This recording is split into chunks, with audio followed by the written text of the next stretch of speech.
All right, Ruthless fans. Yeah, I know I'm late, but here we are again with my episode review for Season 2, Episode 10, entitled My Brother's Keeper. Now, Thanksgiving, they dropped 3 episodes at once. I will be doing a review, one per episode, so don't worry, I'm not going to cram all 3 together. But to be completely honest, looking at what actually happened in episodes 10 and 11, I could probably merge them in one video and not skip a beat, but people wanted multiple videos, and that's what you're going to get. But before going further in the video, make sure you take a moment to hit the thumbs up button to show you like it. Hit subscribe as we close in on 200,000 subscribers. Follow me on social media. Links are in the description below. And hit the bell icon selecting all. That way you're notified when I post new content on the channel. So, the show came back and, well, for lack of a better phrase, picked up where it left off to an extent. But I would still give this episode maybe a 6 out of 10 because I don't want to jump too far ahead, but I feel like I'm using the phrase that I use with the Oval all the time, pretty much more of the same. So Zane wishes Paula and Lacey luck because they're going to try to leave.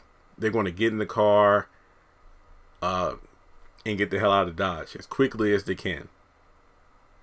And Zane says, I'm not going. It's too risky because they're in the middle of, I believe, like making breakfast or, either making breakfast or prepping for lunch since breakfast just happened. So Lacey and Paula, well, Lacey's like, look, we getting up out of here. It's like, well, what are we going to do?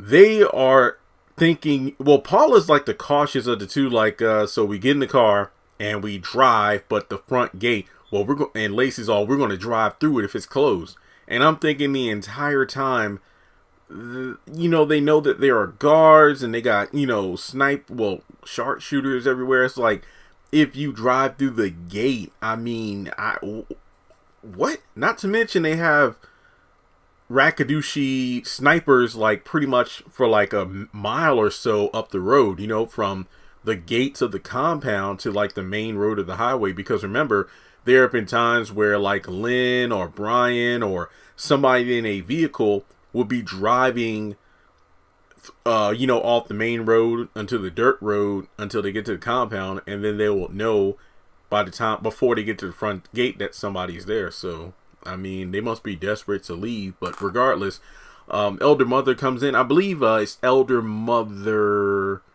Alice who comes in, from the yellow trailer to say that, hey, we have to hurry up because, well, actually, no, it's Marva. But regardless, Lacey is being complimented for being a good cook. So one day she could actually train to cook for the highest.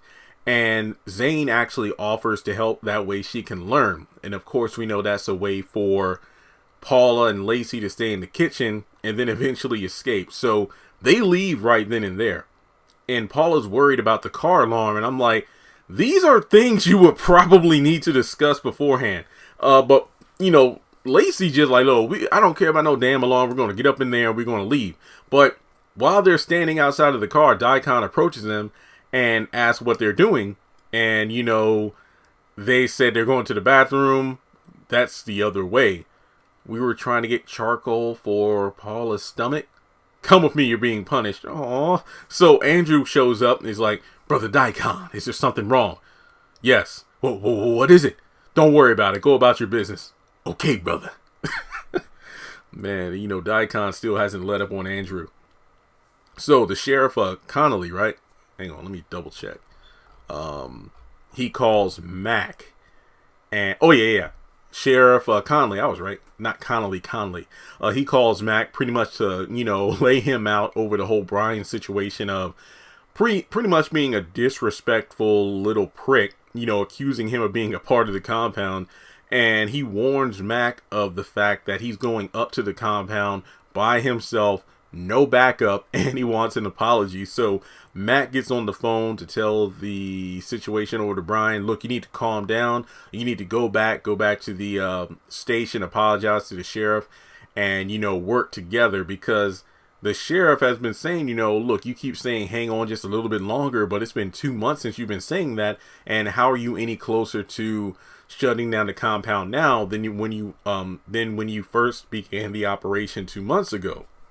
So from there, we have Daikon approaching it's Roof Tally. They're doing their thing, like washing dishes, I believe, whereas Marva and is it Agnes or Alice, the elder mother, she pretty much, they're working as well, but Daikon approaches them with the girls to let them know the situation about how, well, honestly, they couldn't get their story straight. It's like one of them says charcoal, the other one says we're going to the bathroom, and now their elder mother from the yellow trailer is also being sent to the punishment trailer. It's like, since when has this been a rule? Because later on in the episode, the highest mentions that whenever somebody from a trailer gets in trouble, everybody in the trailer gets in trouble.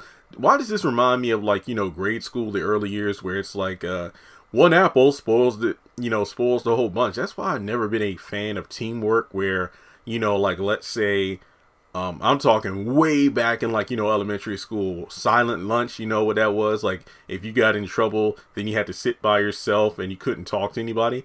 And now I'm like, as an adult, I'm like, damn, that was glorious. I only got it twice in my life, but damn, that was just glorious. But yeah, I've never liked that. It's like, oh yeah, you won't get a pizza party because so-and-so got a yellow slip. I hated that. Like me being on my best behavior, following the rules, but then I gotta pay and get punished for the sins of somebody else.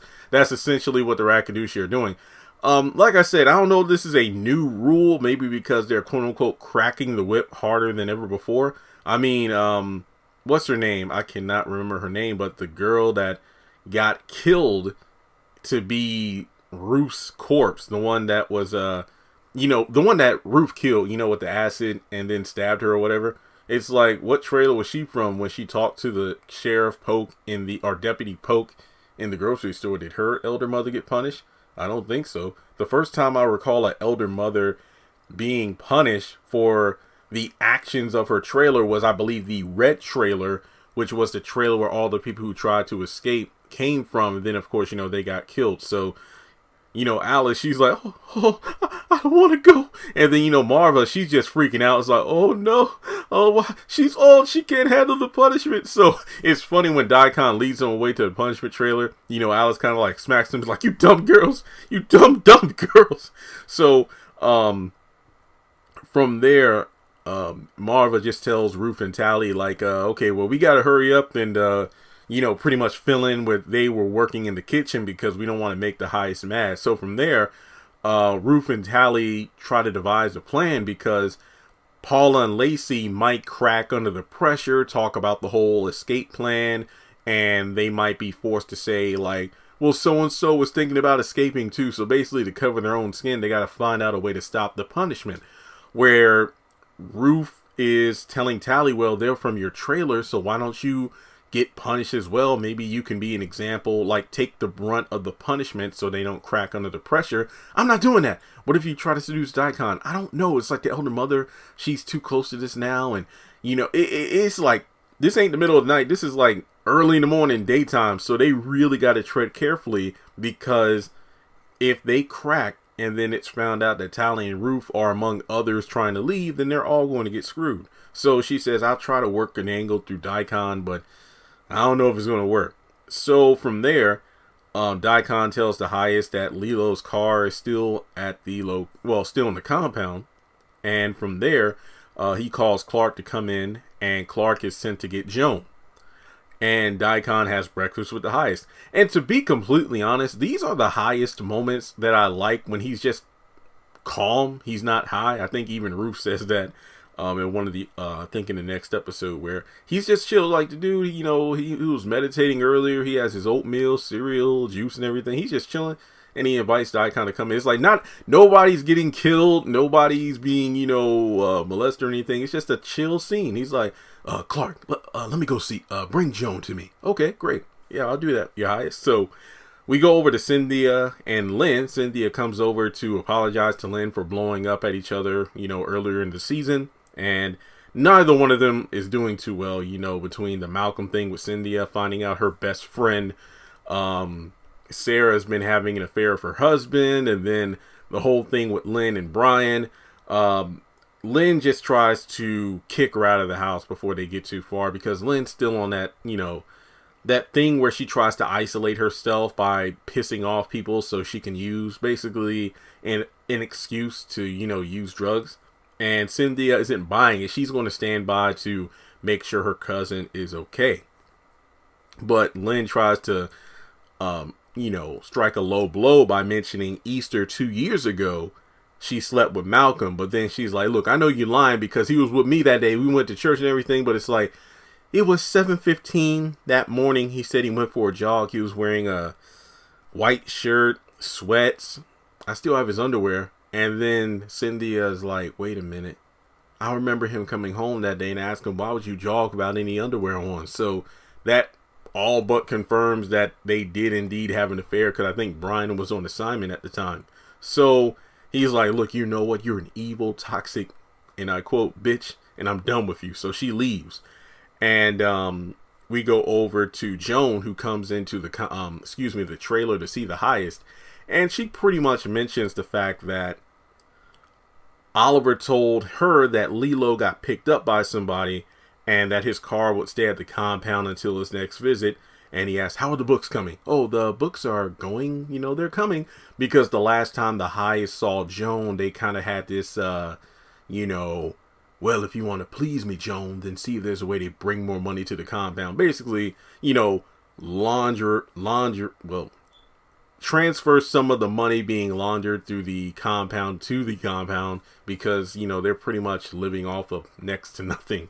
So after she leaves, Daikon thinks the highest should have more. The fact that it isn't fair that there's so much money coming through their compound that they work hard to upkeep. Basically, we're doing all the work, but we're being paid in pennies.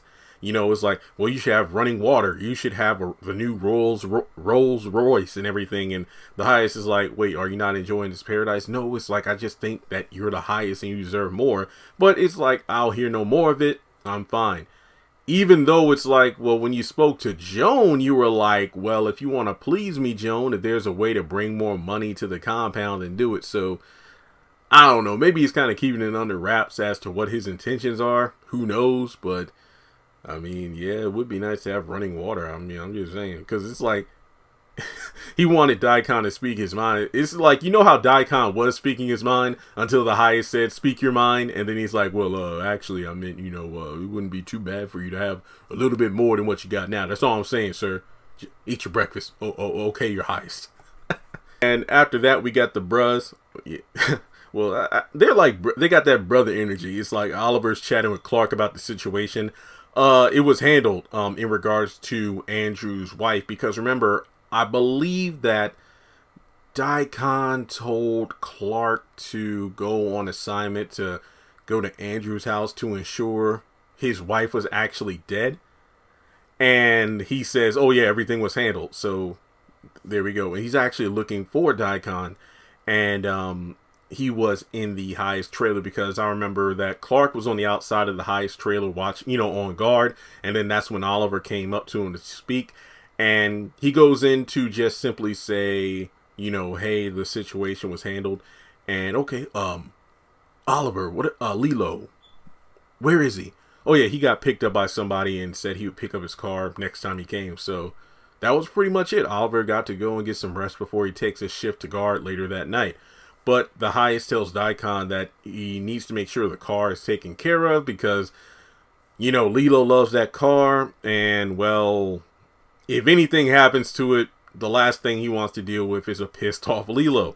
So we go back over to the sheriff's office, and it looks like Brian did listen to Mac and turn around to go back to the office instead of going to the compound. And Cynthia gives him a call, basically saying that Lynn and Malcolm did sleep together. She pretty much put together the pieces of the story on that Easter Sunday, so it's true. They did have an affair. And he says that, I can't really talk about it right now or deal with it, but I'll come by to talk to you after I get off work. And, he's sorry about it. But Cynthia rightfully says, look, there's nothing you could be sorry for, because neither of us had the affair, so we'll just have to deal with it as it comes. So Ruth and Tally are in the kitchen, and they talk up the elder mother pretty much to get her to speak to the highest in order to save elder mother Alice, and excuse me, let the girls get punished. But she doesn't want to go. Well, she pretty much like, we have to follow the rules of the highest. And it's funny because of the fact that, well, when you think of it from Ruth and Tally's perspective, they know exactly what buttons to push to get her to do what they want to do, because it's like they just talk her up. The highest loves you more than Daikon. You're the most important person here in the compound under the highest, and you're just so beloved by everybody. So she's like, you know what? No, enough. I'll hear no more of this. We're not going. I'm not going. And then she leaves. And then as soon as she leaves the kitchen, Ruth looks directly at Tally and is like, I bet that old bitch is going to that trailer. I was done. That was hilarious. So after that, Oliver tells Andrew that he killed his wife due to the fact that there are people here that don't trust you. It's like, brother, you got to tell me, are you FBI? Are you the feds? Because they think you are, and I need to know because they sent me to your house. And when I saw your wife was there in the shower, I shot her to kill her. That way, it was a cover story for you that she was dead. Nobody else is in the house, and what about my son? Nobody was in there but her. So Oliver, think that he looked out for a brother. And then Andrew's like, oh my God. So they talk about getting rid of the car, but it's not a good time right now, mainly because it's the middle of the, early in the morning. And it's been, 36 hours of Oliver being awake. So he needs to get some sleep before he needs to watch, guard later tonight. So as soon as Oliver leaves the trailer, Andrew is like, breaking down because his wife is dead. So Malcolm comes over to his place with Cynthia and gets some things because apparently he's going to move in with Sarah. And Cynthia warns him, one of these days, one of these husbands, one of these men that you mess around with their women, they're going to get you for what you've done. He doesn't want to hear it.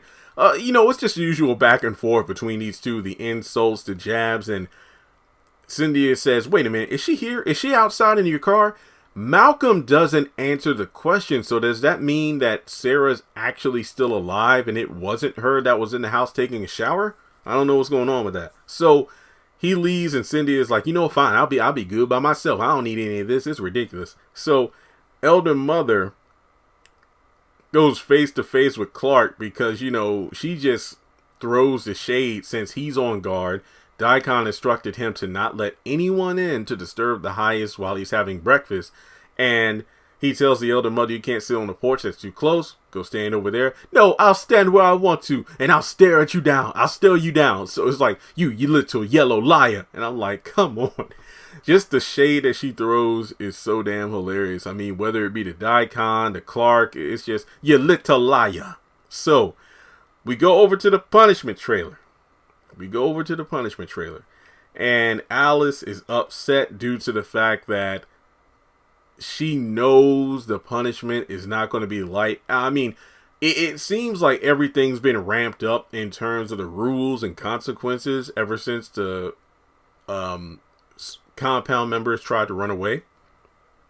So as a result, you have a situation where the punishments, like I just said, will be more severe. And it gets to the point where she just starts losing it and starts slapping Paula, slapping Lacey. You know what? They're going to kill us. I'd kill you myself. So it got to that. It felt like that meme where it's like, when you memorize your mom's whooping pattern. So it's like, when she tries to hit you and you dodge it or something like that. So Lacey is like, I ain't taking no more of this. And she starts to choke this woman to the point where she falls down. And Paula, jumps in too. Next thing you know, she did. And that's the episode. I'm like, holy crap. So overall, yeah, this episode was a return to form in more ways than one. So that's really all I got to say. I give it a 6 out of 10. Let me know what your score was. Do you think my score was too low? But regardless, make sure you like and subscribe, as I mentioned at the beginning of the video. And if you would like to donate to the channel, feel free to do so on PayPal or Cash App.